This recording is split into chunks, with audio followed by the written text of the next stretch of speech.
Hello everyone, welcome to channel. I hope you guys are doing great and your cat person going on well. Today I'm going to tell you few things that has helped me during my preparation and I was able to score 100 percentile in the quant section. These are the things like जो तुम implement कर सकते हो and these will be really helpful. So let's see. First thing is simplifying calculation. This is the one of the thing that helped me most. अब जैसे अगर तुम लोग भी मॉक दे रहोगे you will be finding one thing कि like एक दो क्वेश्चन में तुम्हारा सिली मिस्टेक हो जा रहा है जस्ट कैलकुलेशन पार्ट और 2-3 क्वेश्चन हो सकता है तुम्हें छोड़ने पड़ जा रहे हो जस्ट बिकॉज उनका कैलकुलेशन डिफिकल्ट हो रहा है या फिर कैलकुलेशन बहुत ज़्यादा टाइम ले रहा है। तो ओवरऑल तुम्हें 4-5 क्वेश्चन का लॉस हो रहा है जस्ट बिकॉज तुम कैलकुलेशन सही से नहीं कर रहे। So what I use to do, अगर तुम जाके अभी मेरे सॉल्यूशंस देखो जो मैंने अभी अपलोड किए हैं या फिर तुमने कहीं मेरे लेक्चर अटेंड किया, I have always emphasise on this thing, simplify your calculation. You don't need to be faster in the calculation. तुम्हें कोई टेक्निक नहीं सीखनी है। You don't need to do like how to fast multiply fast, ये सब करना ही नहीं है। For that thing you will have calculator. मैं हमेशा क्या करता हूँ, ऑलवेज फोकस ऑन कि जो भी मेरे कैलकुलेशन हो वो ईजियर हो। I don't get in to the like calculation को मैं डिफिकल्ट नहीं बनाता। जैसे सपोज 25 into 12 है, so I will do 25 into 4 into 3, that is 300. So these are the, I'm giving you very simple example, but if you go to the solution, if you check, I have done like lot of multiple things to simplify my calculation. This is the one very simple example I know. So I hope you are getting my point. Try to simplify your calculation instead of getting into difficult calculation. So whenever I got stuck in difficult calculation, I use the calculator.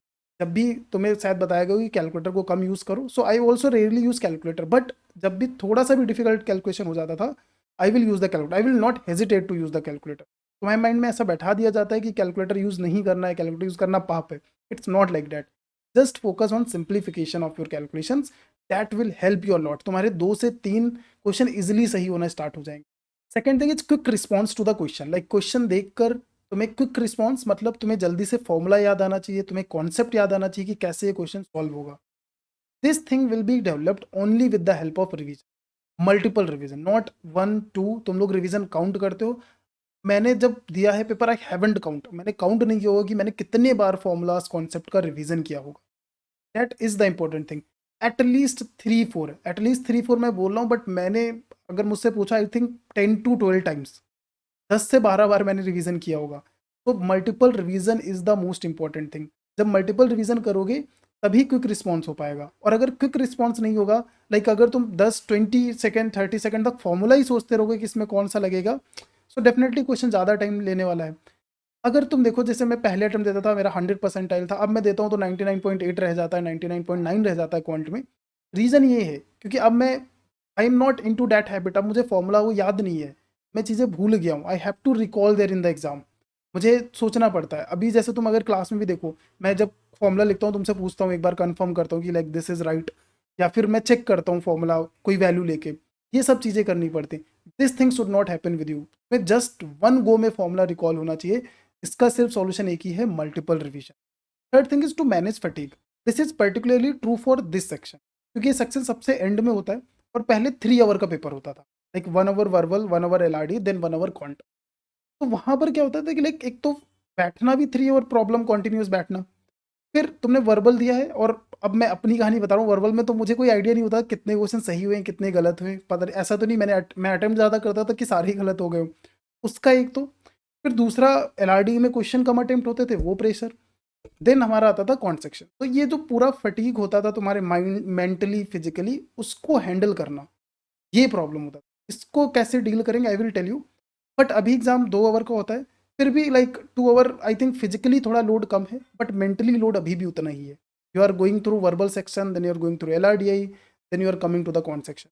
तो जो fatigue है ना तुम्हारा, like तुम पहले verbal करके आए हो, फिर LRD, and you are not aware of कि लाइक पेपर कैसा हुआ है। माइंड में तुम्हारे चल रहा है कहीं पेपर खराब तो नहीं हो गया है। तो दैट लोड, इसको मैनेज करना बहुत जरूरी। और पहले तो थक भी जाते थे, आई थिंक अभी भी थकान हो ही जाती होगी इतना पेपर करने के बाद। तो इसको कैसे डील करें? तो solution is this, what I used to do. मैं क्या करता था कि मैं सेक्शनल टेस्ट देता था। मैं सेक्शनल टेस्ट कैसे देता था कि, या फिर मैं मल्टीपल चीज़ें करता था। मैं तुम्हें एक एक चीज़ बता रहा हूँ। पहले मैं क्या करता था कि फुल लेंथ मॉक दे दिया। ठीक है, फुल लेंथ मॉक में पहले आया L R V R C, L R D, quant, then उसके बाद एक और कॉन्ट दे दिया। This is one.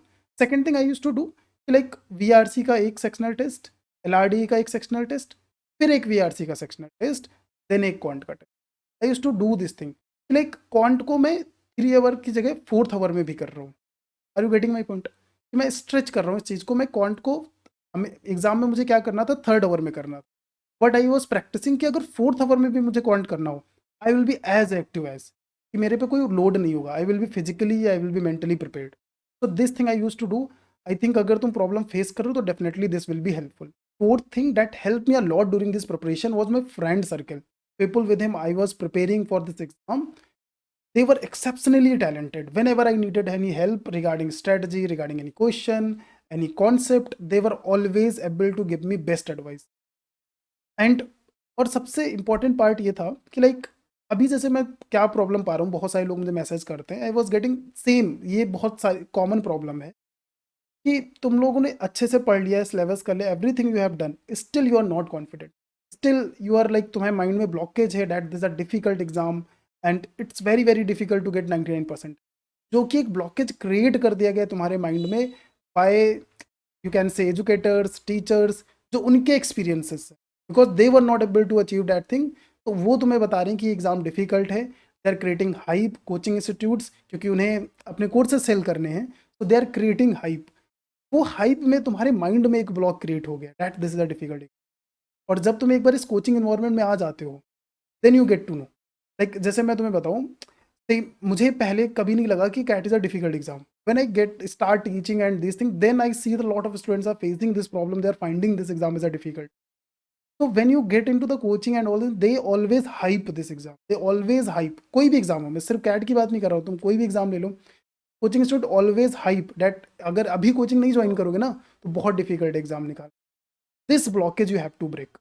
ये एक एक्स्ट्रा तुम लोग के पास प्रॉब्लम है जो मेरे पास नहीं। That is the, I think was one of the most important thing that I was never lack of confidence. तो अभी तुम क्या कर सकते हो, like what you can do at this stage, just जो तुम्हें ये चीज़ें बता रहा है कि this a difficult exam, just get away from them, थोड़े दिन के लिए अपने कान बंद कर लो, believe in yourself, have faith and confidence, you will definitely like excel in this exam.